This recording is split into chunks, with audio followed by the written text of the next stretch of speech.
She finally found find people today. I noticed. That's good. Okay.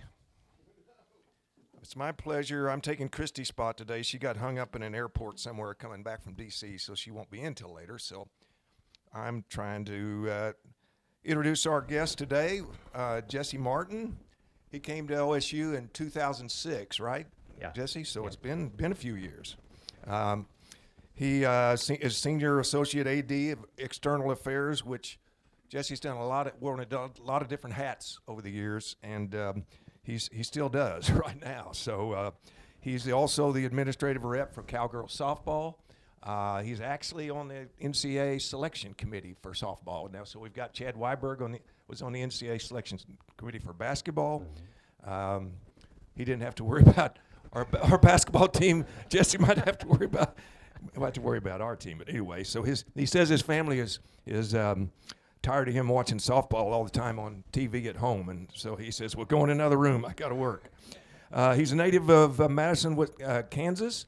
His bachelor's degree from Fort Hays State, and he's a little bit busy too. There's a little concert coming on next week that he's in the middle of helping organize and make sure everything's right on that. So welcome me and bringing up Jesse. Please buy your season ticket football, Martin.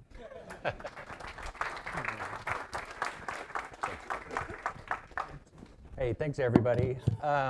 Thank you for the welcome. You guys hear me okay with that? Yeah. Because that's on. Okay, that's what I was doing with you. Thanks for having me. I appreciate you guys having me here. I think we want to talk a little concert. Yeah. Right? There's something going on. So I don't know if I'm the right person, the wrong person, but I'm the person that's going to talk to you about the concert. Am I controlling the slides too? Yeah. Okay, perfect. So I think you guys all know the dates. It's coming up. We're a week away. In case you didn't know, here's the artist. And the official dates, 4 nights, not just one concert, 4 nights. Venue, Boone Pickens Stadium. This gives you just kind of a daily rundown of what to expect around Boone Pickens Stadium. We'll start with our parking lots being at 8 a.m. That's by design. That allows us to protect them.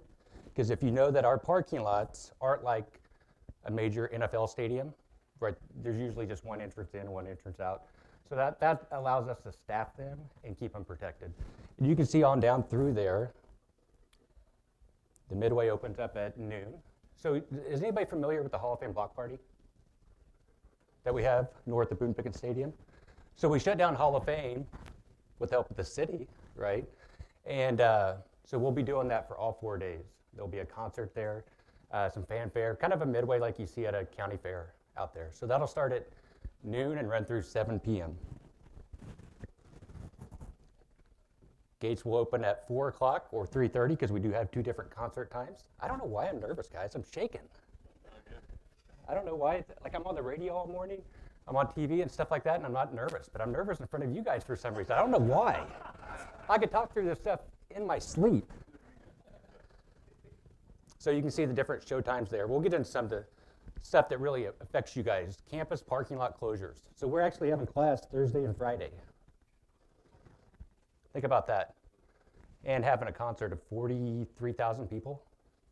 So it takes a lot of coordination. So if you're in the campus community, it's no big deal. We've had Thursday games, we've had Friday games, right? We just get to do it 4 days in a row.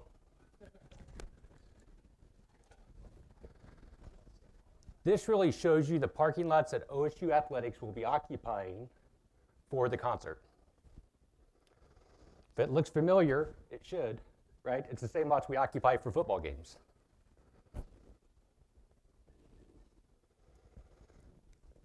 And one of our cherished traditions is tailgating. Right? So there will be tailgating for the concerts.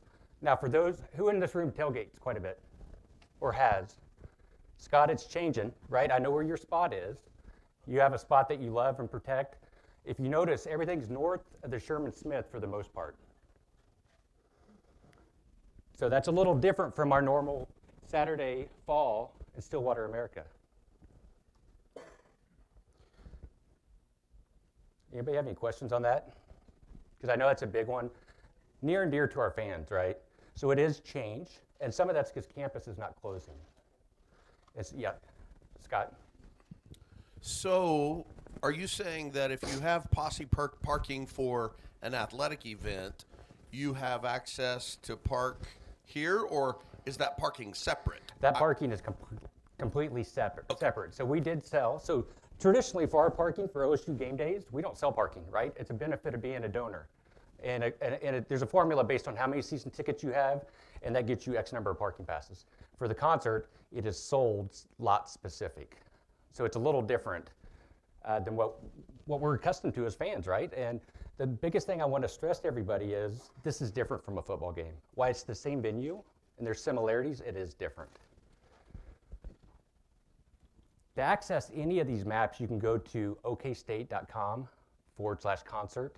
It's a great resource. We keep that up to date with different maps and all kinds of good stuff on there. A to Z guides for the stadium. With the help of the city and a lot of our local agencies and state agencies, will be using our post-game traffic plan that we have in place for football games for every day of the concert. So for those not coming to the concert, I'll say what I always say on the radio is, please bear with us for like an hour. Don't make that your Walmart run, because you're not going to be able to get across town in the normal fashion that you're used to, okay? So we will be having post-game traffic all 4 nights, thanks to this guy and his team. And we think it's important, right? We're rolling out that orange, that blue carpet to these fans that are coming into Stillwater. So bear with us a little bit. We do have a great plan. I can tell you, if you're around our stadium, you get out in a hurry from the perimeter of the stadium. And we have a plan that's probably in place, Norm, how long? It's been like 8 years.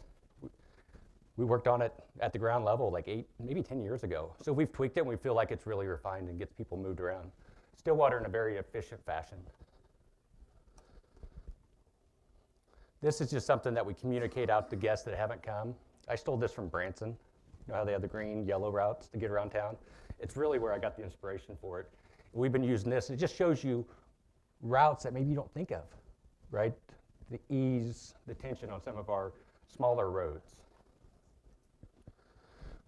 So this is the stuff that's fun, you guys. This gives you a little analytics based on our concert.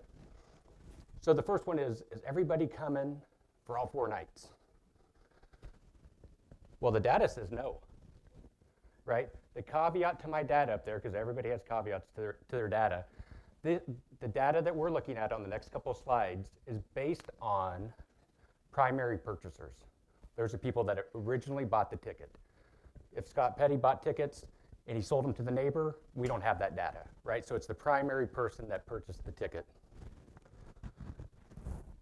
So you can see one night's a big player in this, 84%, to the tune of 144,000. Multiple nights is 16%, and then it breaks down to multiple nights too. It's tough to see, man, I'm getting old too. I can't see, I need readers.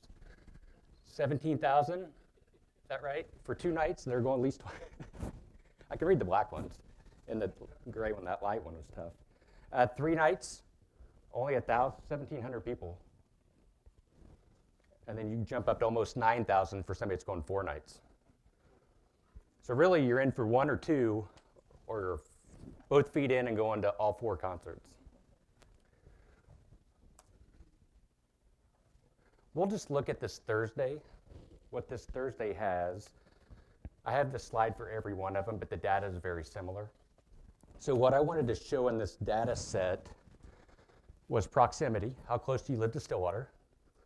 Gives us an idea if you're driving home, right? We felt that 80 miles gets the 2 metro areas, Tulsa and Oklahoma City, and that's probably a safe bet.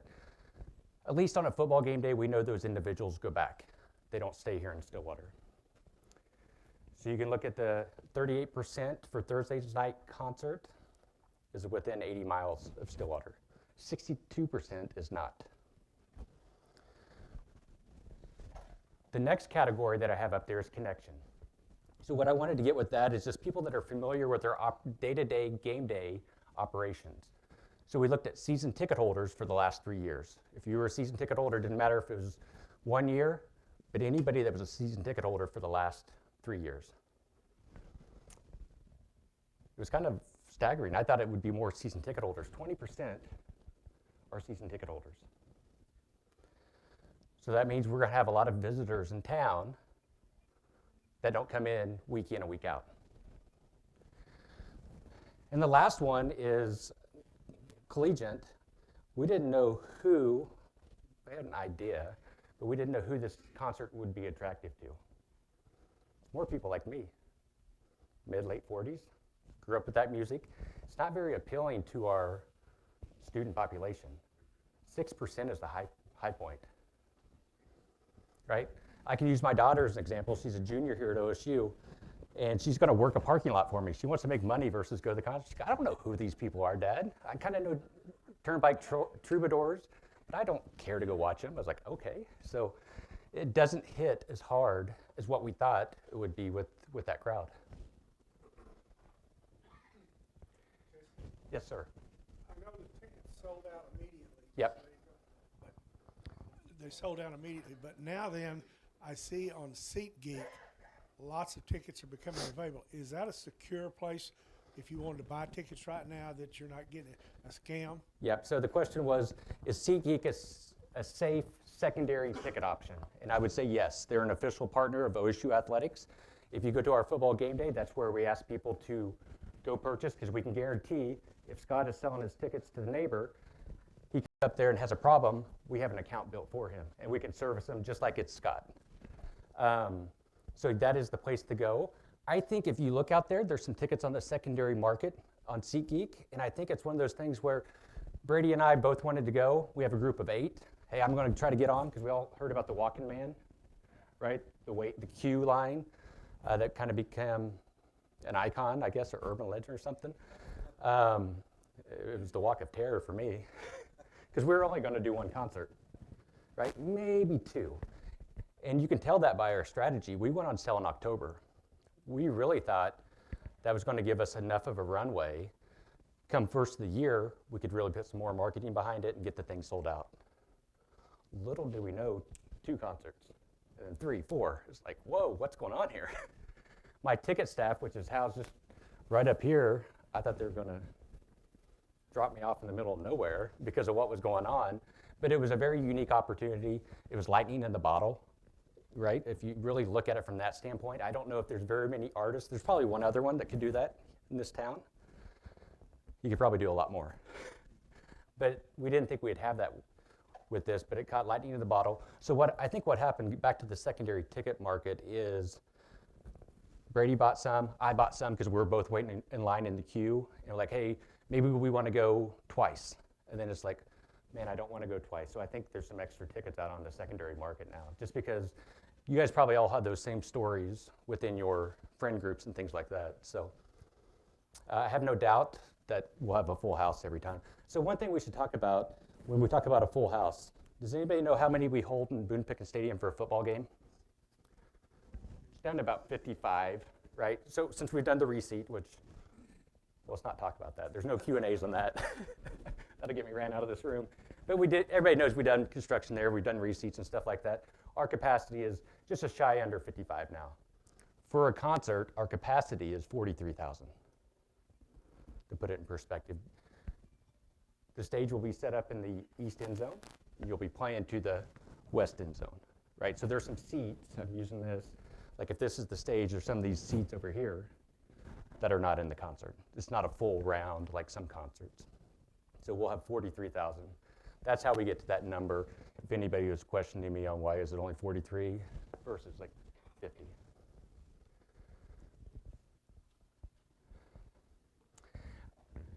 This presentation that I'm giving you is one that we used for President Hess over on campus in his cabinet, just to go through a couple Mondays ago.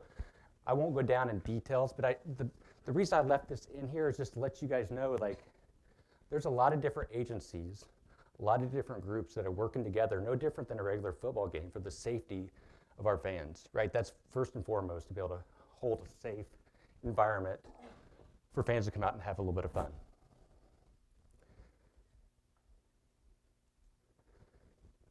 And I'm not going to go down through all these. One I will pull out is the metal detectors. Who's been to OSU Athletics football game and went through a metal detector? Shouldn't see a hand, right? That's something that's new for the concert. So with that, we will be communicating out to our guests that have tickets specific gates they need to go to.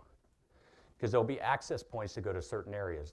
Access point to go to the suites, access point to go to the club, access point to go to the floor on the field of Boone Pickens Stadium, right? And that'll allow you to get a wristband. So when you get those communications, don't be like, oh, I've been to Boone Pickens Stadium 20 times, I know how to get there. Please read those because there's some different aspects than a normal game day. So everything that you see on a normal football game day, you can expect as far as security. There's a lot of stuff when I'm on the radio, I was like, there's a lot of stuff that takes place that you guys don't see, right? We do have a command post. We are working with all these different agencies for the safety of our fans. So just because you don't see it doesn't mean things aren't going on. The one thing I will say, and my law enforcement buddies in here will be appreciative of this. If you see something that looks out of place, say something, right? It's the same old moniker. Like I've had Scott do it to me, I think over the years. There was something one time, you probably don't remember it, but you said, hey, I'm here every day tailgating, every game. There's a box truck down here. We'd rather go run that down and make sure it was just a box truck that was there for something else than something bad happens, right? So don't be scared to raise your hand. You guys are our eyes and ears. You do care about this university. So always, if you see something, say something. We do have a lot of medical taking place, more than what we have for a normal football game day. We're working in conjunction with a lot of different agencies in Stillwater Medical Center. We have fire covered as well. Has anybody in this room received a letter that looks like this?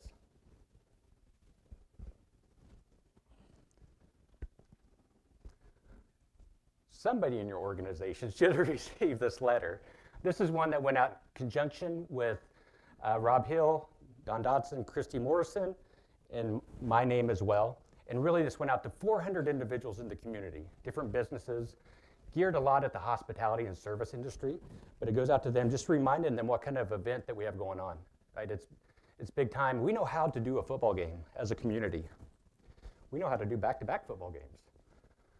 But we just want to make sure nobody was missing anything when it comes to back, to back, to back, to back, 4 days in a row, right?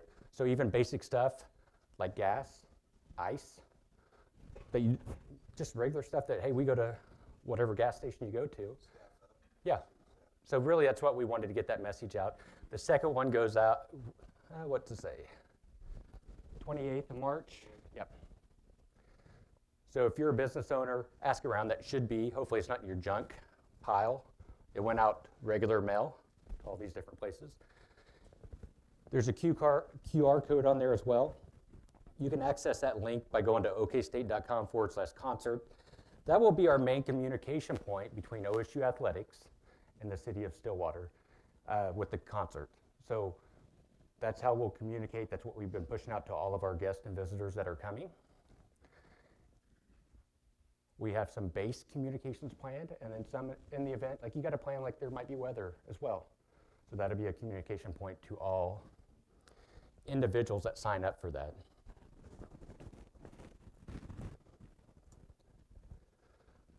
That's about all I have down in the weeds. I really want to open it up to questions that you guys might have. It could be concert specific, it could be OSU Athletics, it could be season ticket renewals. I do want to say thank you. How many in here have season tickets? Thank you guys, right? I know we raised prices an average of 15%. Not ideal to do it. 3 and 9, I get that. When you get into the new dynamics of the athletic department and you're looking at a $22 million line item now that we didn't have, it's important.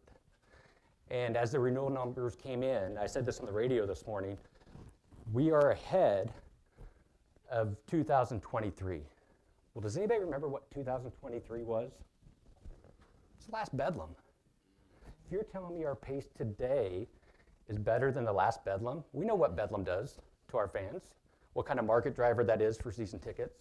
So I'm very proud of you guys. I'm proud to represent this fan base, this community from that standpoint. It's why I've been here 20 years. I didn't grow up in Stillwater. I didn't go to school here. I grew up about 3 hours north of here. So it feels like home to me, my people. But like, thank you guys. Like, seriously, it's a big commitment and we appreciate it. So open up to anything. Two questions. One's quick.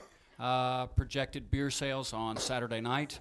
And the second question is, can you address any of the rumors of a special guest getting on stage, maybe for the finale, Friday or Saturday night?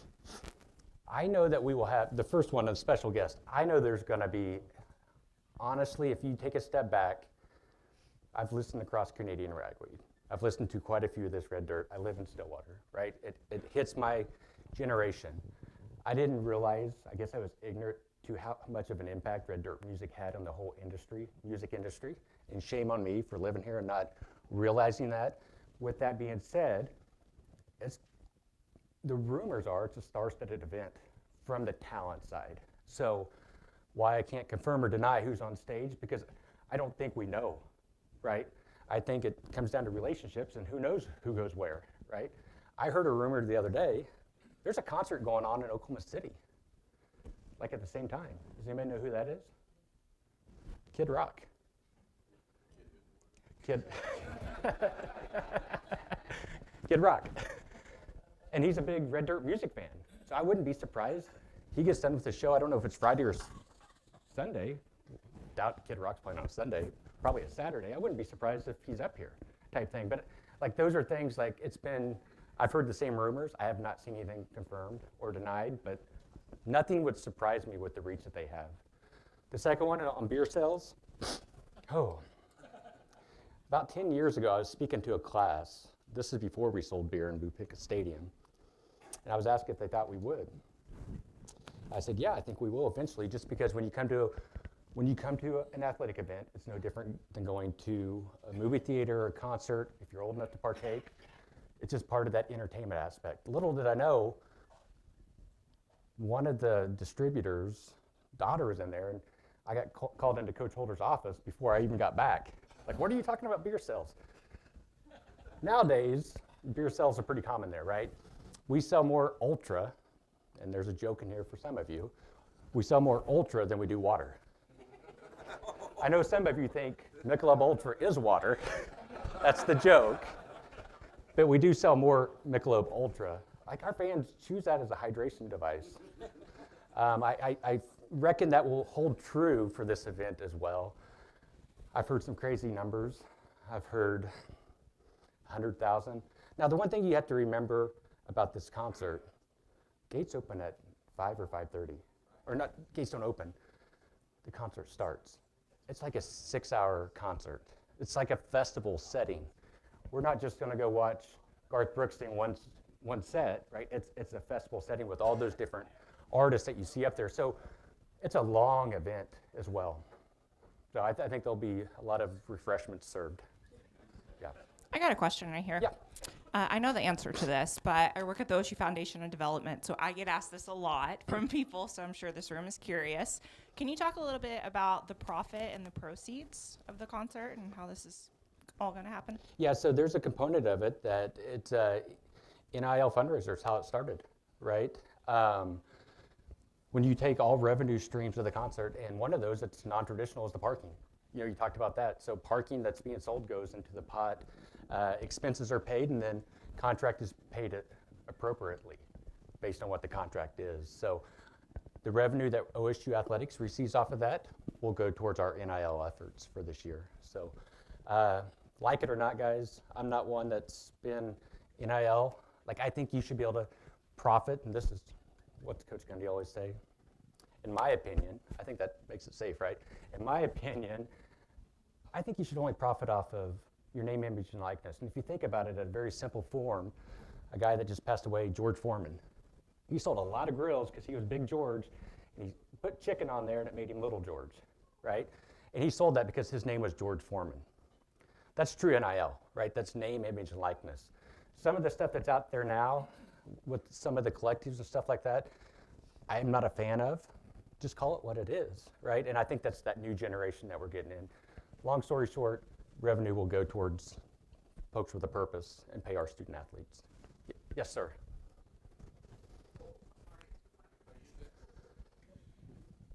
Just to clarify, the $20X million you talked about a while ago, Yeah. that's the payment under the lawsuit that's going to be officially decided in July, right? And this is different, correct? You are correct on that. There's two different 20 So the million. 20 million comes out of the budget, and this would go to the NIL, which is above the budget. Yeah. Is that right? Okay. Yeah, you're correct. There is two different 20 million line items. One is one time. The second one is annually, right? So the first one is to go back and settle the lawsuit for years past. Think about your favorite player in between a period. They could register to get money based on that settlement, right? And there's current OSU Athletics athletes across all of our sports. Once that's completely settled, they will get X number of dollars. I don't know exactly how the formula, it's weird.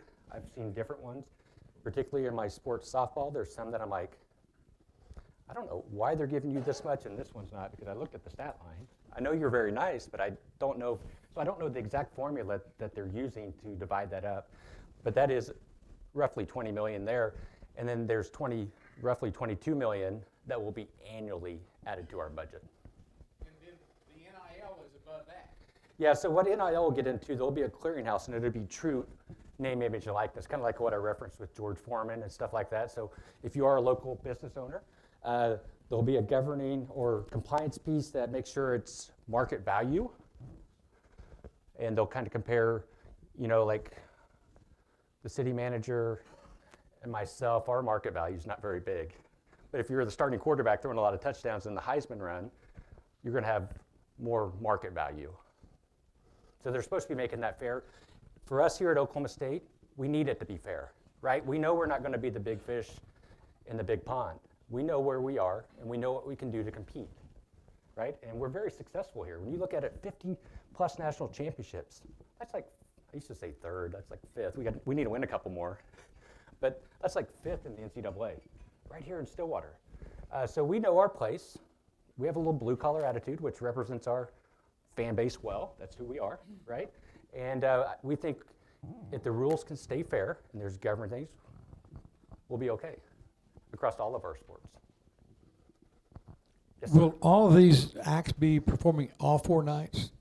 Yeah, there's a core group that's going to play. And that is who? That's like Cross Canadian Ragweed, Turnpike, Jason Boland, Stragglers. I think with the Great Divide and Stony LaRue, there might be some conflicts here and there, but for the most part, the big headliners will be the same ones every night. Yeah, there's a couple of the other acts that were booked somewhere. Little did they know it was going to go 4 nights and had commitments. So I honor them tip my hat to them for saying, hey, I had a commitment. I'm going to stay with it. So, but for the most part, it'd be the same. Yes, Tim. So talk about weather. You mentioned weather. Yep. What happens if we have rain or hail? We don't talk about that, Tim. I'm sorry. What happens if we have don't plans. have that? That's a good question. So I said on the radio this morning, Steve Daniels goes, have you looked at the weather? I said, no, in my mind it's 85 and sunny all 4 days. Like, let's go. This is a rain or shine concert. The caveat to that is lightning and high winds, right? And some other unforeseeable things, like if it becomes a safety issue, that plays. But if it's sprinkling like it was this morning at 7:05, and I don't think there's lightning. I have so many lightning detectors from being with softball and athletics that I know when there's a storm coming in, even at 2 in the morning. I didn't get any of those alerts. There wasn't any within the perimeter for a sporting event, so we would perform. So. Channel 4 says you got a 5% chance of rain all 4 days. 95% not. Exactly. Yes, sir. For those of us who prefer to drink our Ultra at home, I fall in that category. Will any of this be televised? It will not. So if you look at this concert, there's another logo up there, DMG. Some of the reason why we don't have the same everything that we have a football game day because we have a promoter. And each promoter is different. Every promoter, I'll just make sure, I was like, do I have any promoters in here? This is stream too. They can be difficult at times, right? So we work together. There's things that we want to do for our season ticket holders. You win some, you lose some. The one that we lost on, it will not be streamed anywhere. It's kind of a shame for what they mean to Stillwater, what they mean to here. But no, it will not. I will bet if you go on YouTube, there might be some live Yes. broadcasts. Yep. Awesome. Well, thank you guys. Sorry I was nervous at the beginning. You guys didn't Jesse, bite, thank so- you. Yep.